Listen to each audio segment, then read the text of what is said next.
Welcome back to your live continuing coverage of Toy Fair 2015, the official Toy Fair coverage with the Toy Industry Association on BeTerrific. I'm Michael Artsis.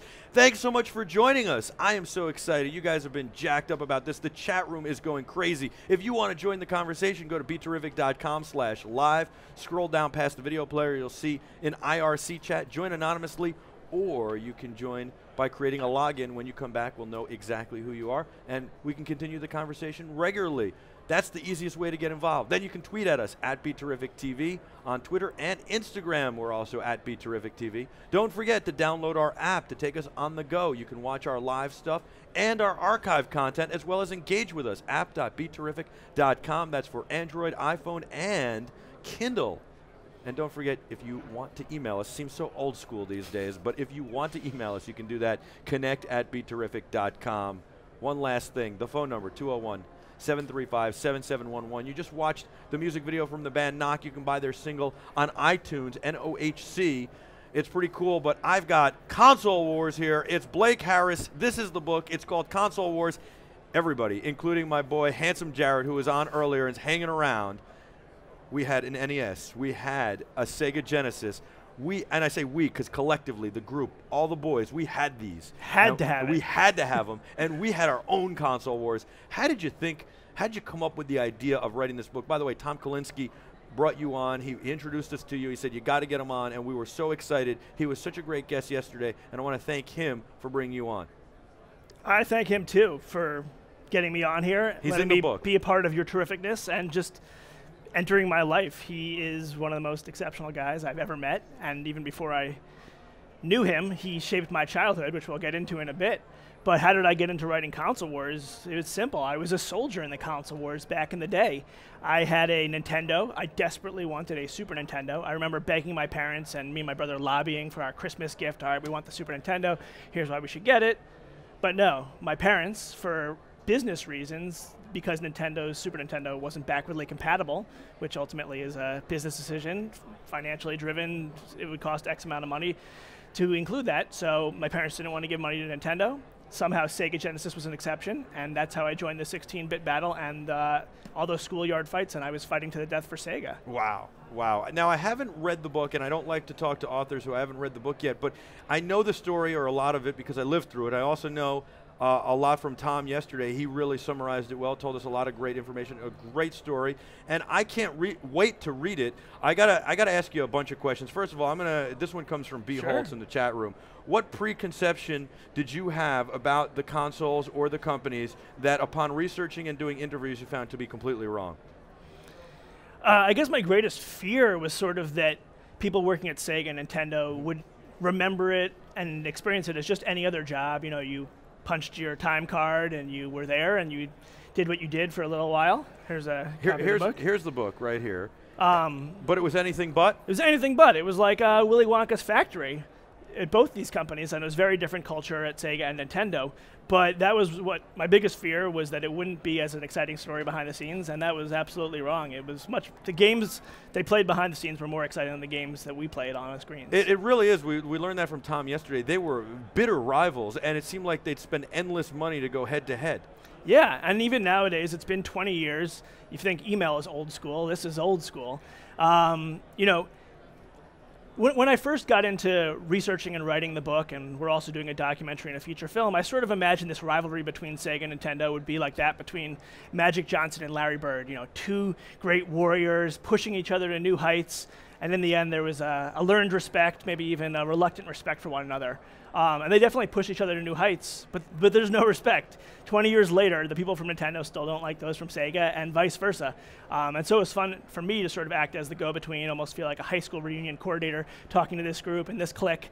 And that enmity is still there. It really was a heated rivalry, not just on our, in our living rooms and on our television screens, but behind the scenes, vying for properties, licenses, the greatest talent, the newest technology. It was really everything, every step of the way. It was a battle between these two companies. You know, the chat room is going amazing. I mean, it's going berserk. You've really hit a chord. I can't even keep up with it. The stories are so unbelievable. I'm going to share my story. I had an NES system. It took me a while to convince my parents to get an NES system. I got one, and then I wanted a Game Boy, and that was awesome. I went to Camp Winawki, and in my bunk was a kid from Japan. And this kid had a Game Boy. We didn't even know what it was. It wasn't in English. It didn't say Game Boy on it.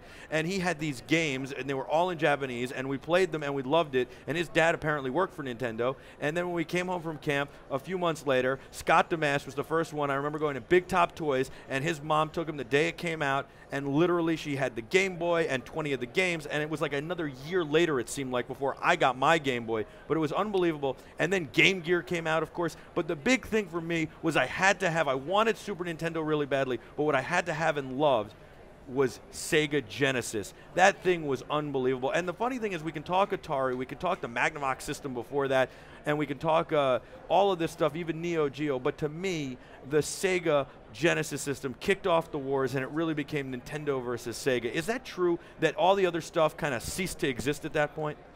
Yeah, I mean, it's true, especially, you know, when we think about it through the metaphorical lens of a console war. You know, kind of getting back to your earlier question, what I didn't expect, biggest surprise, I knew Nintendo was sort of the Coca-Cola to Sega's Pepsi back in the day, but I didn't realize how dominant they were. They had 90 to 95% of the video game market. They had reached a point where Nintendo was so synonymous with video games that they were literally taking out ads to say, Nintendo does not mean video games for trademark purposes. They didn't want to become the jacuzzi for hot tubs or the Kleenex for tissues, but that's the risk they were running because they were so successful. And you know, I think a lot of we remember a lot of our parents. You know, my mom refers to any video game as a Nintendo, but that was sort of the cultural perception, was that Nintendo was video games. And so you have Sega, this small, scrappy arcade company, and they kind of have no direction until in the summer of 1990, Tom Kalinske is on vacation in Hawaii at a beach, and he's approached by Hayao Nakayama, the president of Sega Enterprises in Japan, and he says, Tom, I want you to run our video game business and take on Nintendo. And Tom sort of says, I'm sure he told you, like, you know, I don't really know anything about video games, but I love a good challenge. And in 3 years, he took Sega from less than 5% of the market to over 55% of the market. And you know, there's a lot of fun and drama and adventure and intrigue in that story. And there's also, you know, pop cultural and cultural ramifications. You know, eventually the concept or the fear of violence in video games became a big issue. Sega and Nintendo had to go down to Capitol Hill for Senate hearings on violence in video games. There was Mortal Kombat. It was a very interesting time for video games, and sort of, as much as the story is this wonderful tale of heroes and villains and sort of a video game version of Game of Thrones, it's also about the maturation of the industry and its evolution from a toy industry, like we're here today, the toy industry, an offshoot of the toy industry, into a big business. And you know, now it's a $60 billion a year industry. Through Tom's leadership, he helped create things like the ratings board, the ESRB, the trade association, the E3 trade show. I was going to say E3 he founded. He told us this after I didn't even know, and we missed that whole thing in the interview, that he was at CES. He didn't feel that they were being treated right, and he said, you know what? We need our own show, and basically sold Nintendo a booth. It's true, and Nintendo was not very happy to have to buy that booth, but Tom's a charming guy, and after he persuaded every other publisher that, you know, we should do our own thing, it's about time, Nintendo had to come hand in hand, like a lot of things in that time. And that's, you know, one of the greatest parts of the story, is that people always wonder, you know, who's going to win the console wars? Back then, Sega or Nintendo, or is it Sony now or Microsoft now? But the real winner is us, the consumers, the gamers, because we get better quality products and also better innovation. Like, you know, Nintendo would not have wanted to do their own trade show, or if they did, it was going to be a Nintendo-only trade show because... and the games got better. The consoles, I feel like it was a time where Nintendo was really coasting in my mind. They acted like they had it all. And I love that E3 story, and we want to be part of E3. We want to be there to do stuff. And we love, even, you know, we're partnered with Toy Fair. We're very happy to be doing that, very proud of that, and we think E3 is amazing. We just did CES. That was great. And we think it's a show that needs the attention like this. Digital Phil wants to know two things: Sonic versus Mario, which is better? And then he says he's a Sonic guy. Well, that's a loaded question then, if he's a Sonic guy. Well, no, but he's asking what you think. I mean, I think that what's so great about the Sonic versus Mario rivalry is that they really, both characters really personified the attitudes of the company from personality and the business perspective. Sonic really was scrappy, edgy, in your face, fast moving, and that was Sega. And Nintendo, and I don't mean this as an insult, it was much more slow, plodding, meticulous, methodical, and also very child-oriented. So I like Mario better. I'm not a huge fan of Sonic, but I love the Genesis. I put up so many points on Joe Montana Football. Super Nintendo or Genesis, which is your favorite?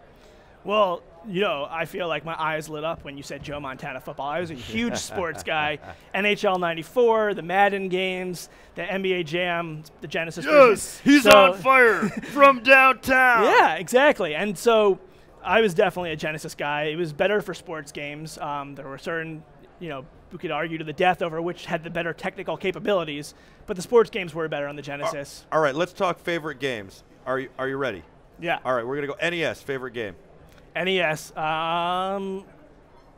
Contra. It's the first game I ever beat. First time I ever felt that sense of accomplishment in my life. That's a really good call. And it was a great lesson for life that, you could play the game and it's really hard, or you can kind of cheat a little bit and get a head start with the Konami code, the up, up, down, down, left, right, BA start. And that gives you a little pick-me-up. I make fun of that all the time. All the time I tell people that cheat. Like, yeah. It's ingrained in me. But there was a passage in the book, what was so interesting about video games is that it was almost like a secret society for us kids. It was a common language and way for us to interact. Video games back then, you weren't a gamer or not a gamer, you were a kid, and it was the social lubricant that kept us all together, that kept families and brothers, in my case, together.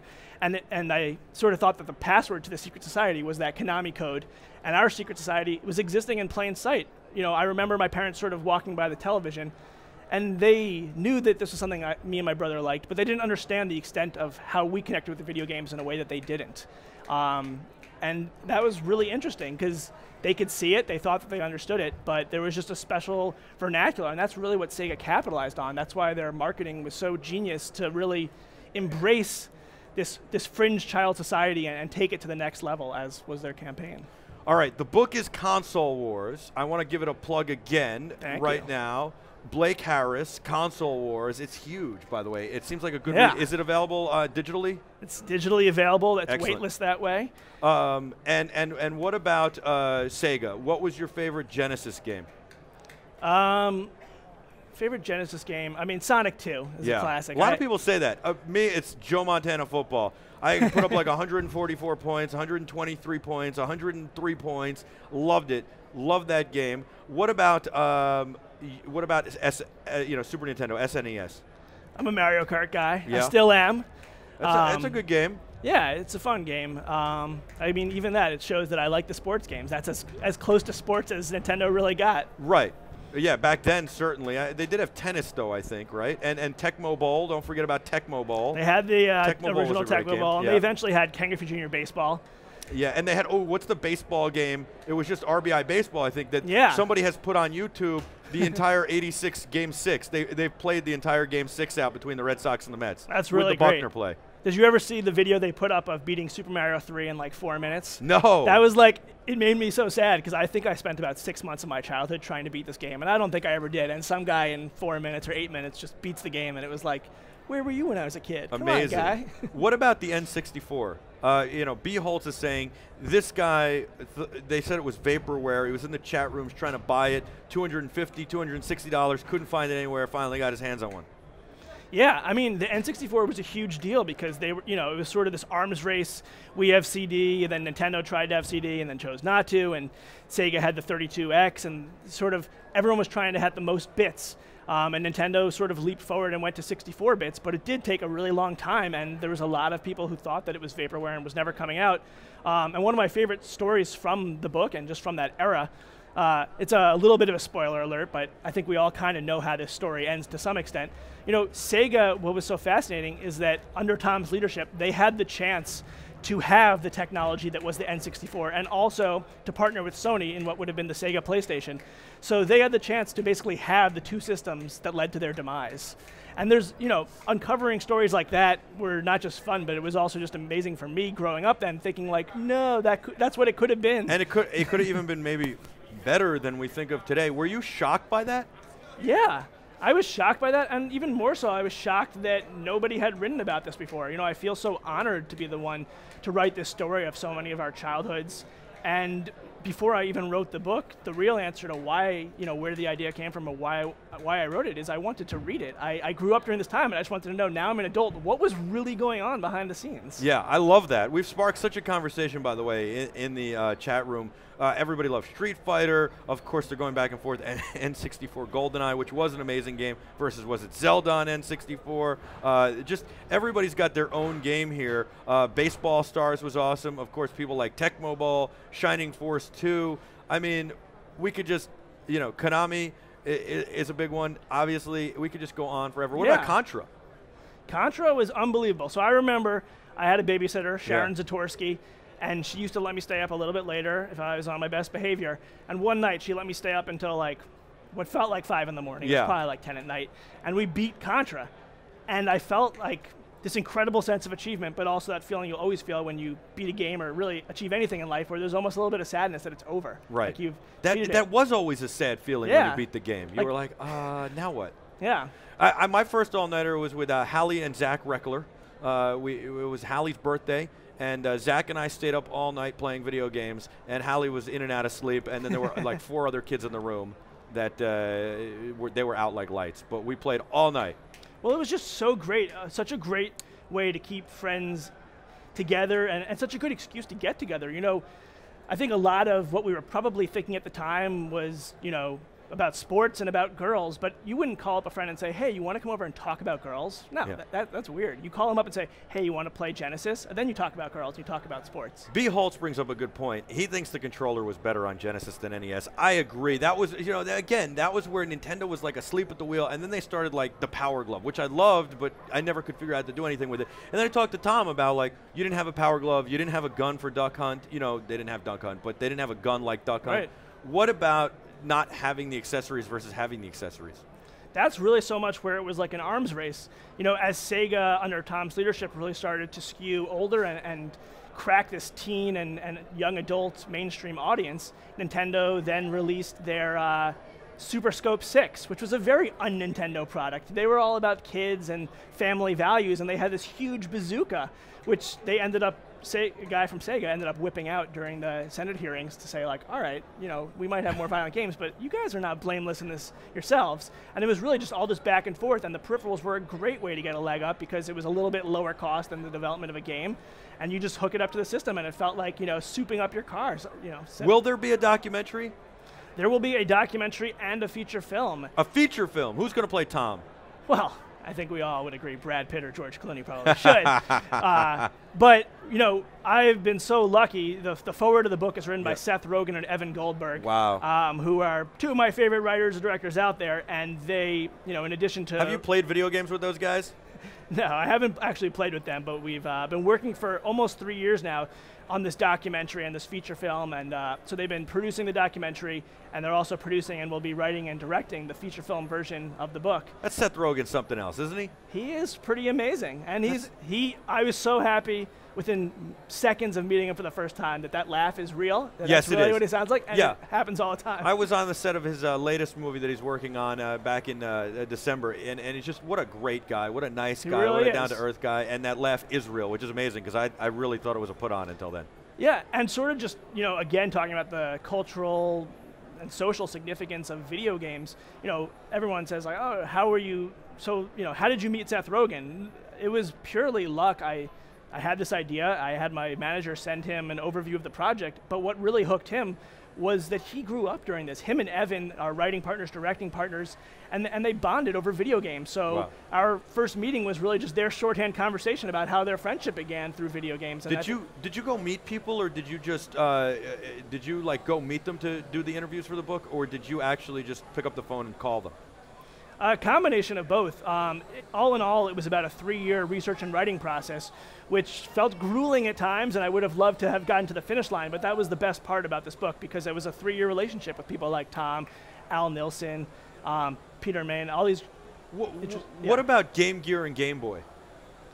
Well, the Game Gear, I think, was definitely better, but the battery life sucked. It was terrible. It was terrible. I used to take batteries like by the truckload with me.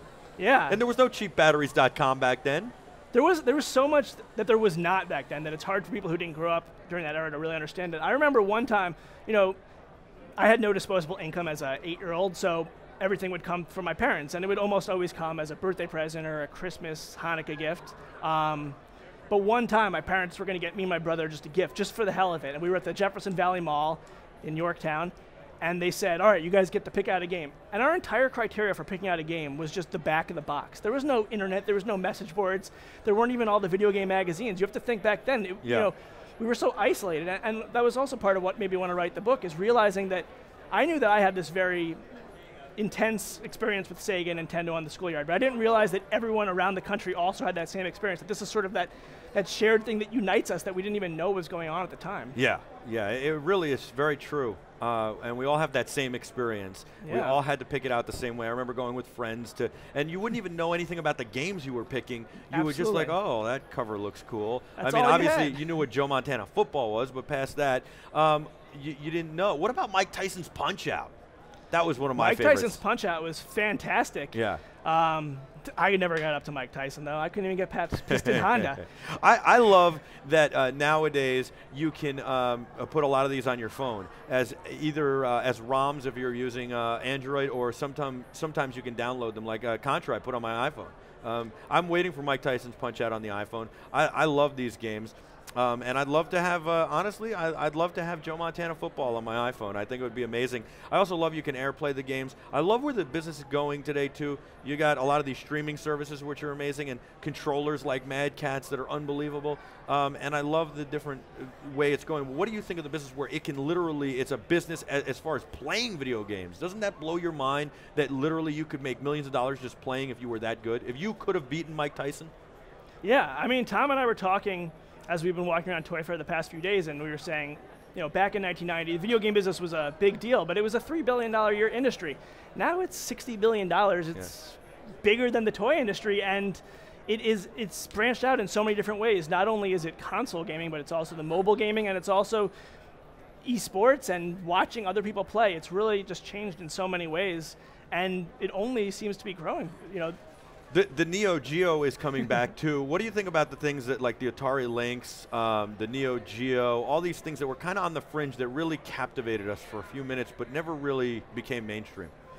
Yeah, I think that'll be really fun for people like you and I who really associate with that era, but the Neo Geo was something that my parents couldn't afford. But now that it's probably going to be only a few dollars if it's an app, or if it's going to be $100 as an actual console, it'll be really great to go back and sort of live a parallel version of my childhood and play these old systems. Yeah, absolutely. And by the way, a lot of these games, including Super KO Boxing, are on iTunes. The chat room's telling me that. But you know what's interesting is that a lot of the great games we're talking about, the Nintendo ones are not available on iTunes. I know, it kills me. Or legally available. But and the reason for that is that Nintendo, now as back then, is very controlling. And again, controlling is a word that we associate kind of negatively, a big brother type thing, but they were really controlling, and in their mind, it was for the greater good. They wanted, if you bought a Nintendo product, like we were saying, all you had was the back of the box. They wanted to make sure a Nintendo product has the seal of quality. You spend $50, you're going to get a great Nintendo experience. But I mean, iOS is a good quality. You can't argue Apple. I mean, come on, get with the program, Nintendo. All right. I would like to see, So Lynx, Paul D says, Lynx had, the problem was that they didn't have quality games. And that's what it was for a lot of these consoles. Give me one story from the book or from your experience that you think is the absolute best that you want to share with everybody.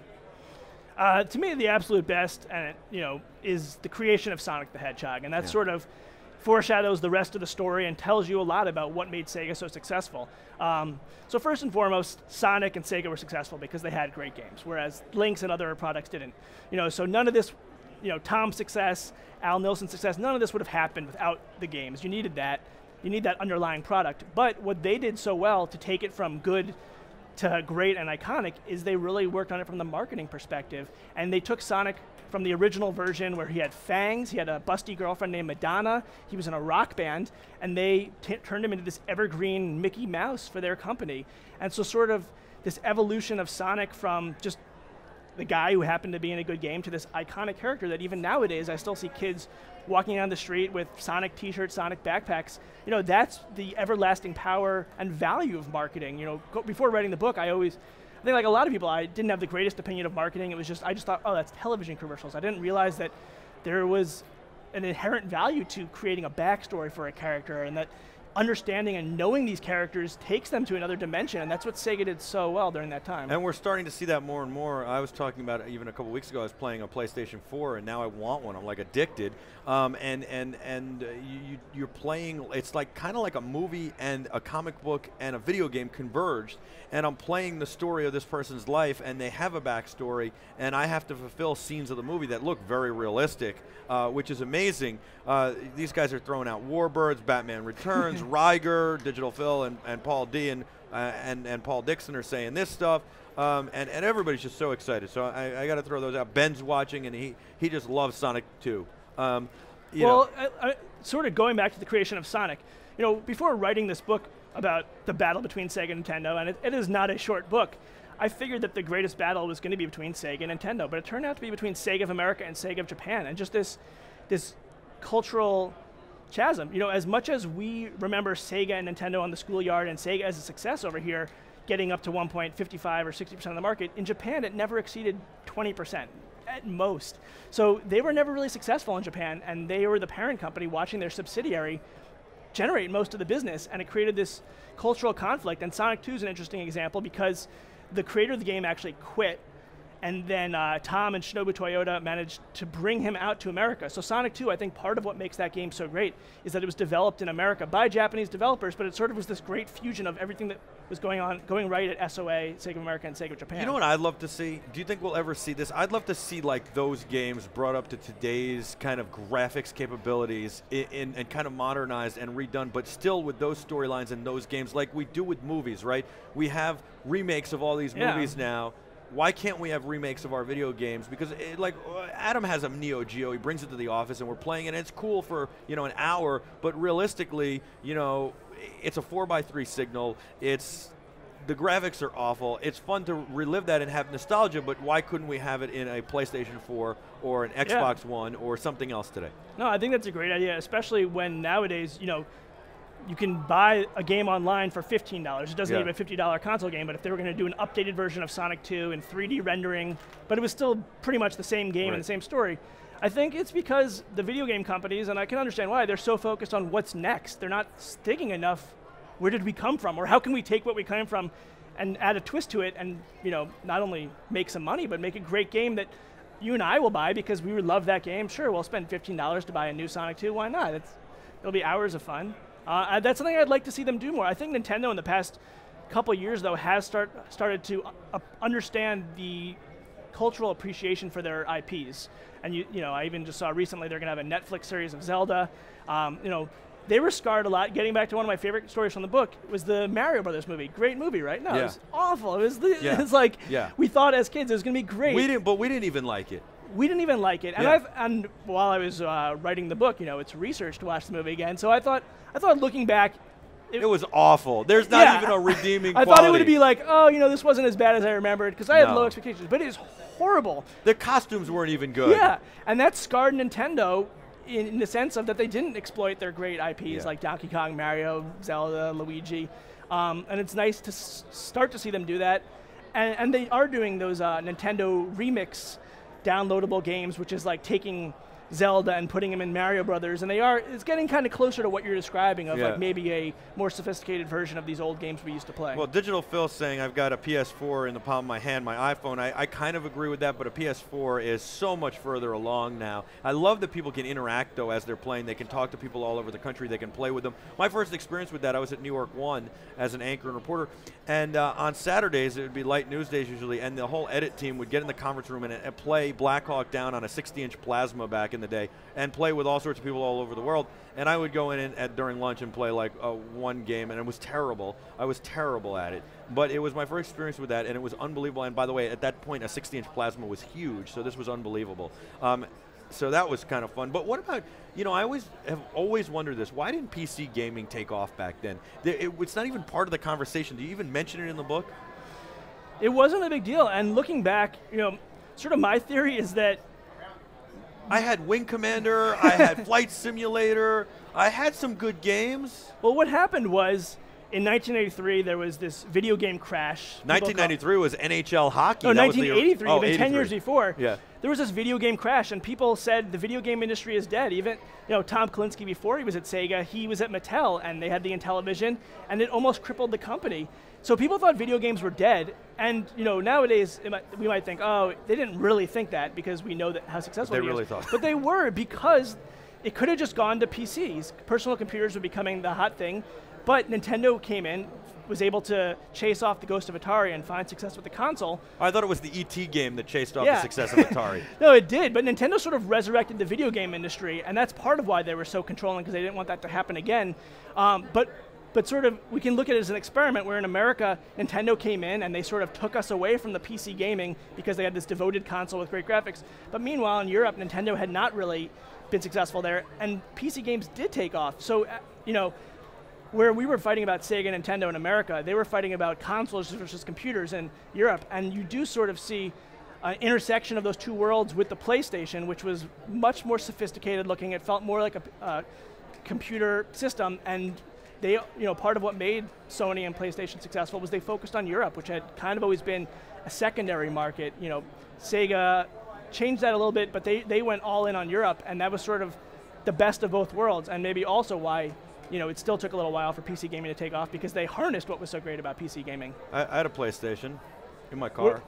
How did you get the PlayStation? Was that something you saved up money for months, or did you get it as a gift? I worked at Jerry Cosby Sporting Goods in Madison Square Garden, sold a ton of hockey equipment, and I bought a PlayStation. And then a couple years later, I got a Jeep Wrangler, and then it was my first car, and I put the console in the car with the TVs and the headsets. It was insane. So I think you're probably the coolest guy in the world then. No, I was a maniac. That is pretty terrific. It was crazy. They're talking Atari ST, Amigas, and of course there's the Commodore 64, which had nothing on anybody, but it was a lot of fun with the Carmen Sandiego and stuff. I could talk to you forever. Thank you so much. The book is Console Wars. Blake Harris, thank you for your time. Go get it, go get it, go get it, go get it, go get it. Console Wars. These guys love it. They're going nuts over it. Thank you. We got to have you back on and talk some more. Yeah, and I got to read this. They've got to read it. I've got to read it. Everybody's got to read it. We could talk forever. I can't wait for the movie, the doc, and the feature film. Awesome. We'll be back with Todd McFarlane right after this. So don't go anywhere. You're watching your live continuing coverage of BeTerrific's 2015 Toy Fair, official Toy Fair coverage with the Toy Industry Association on BeTerrific. We'll be back right after this. I'm Michael Artsis. Keep it locked here. Todd McFarlane next.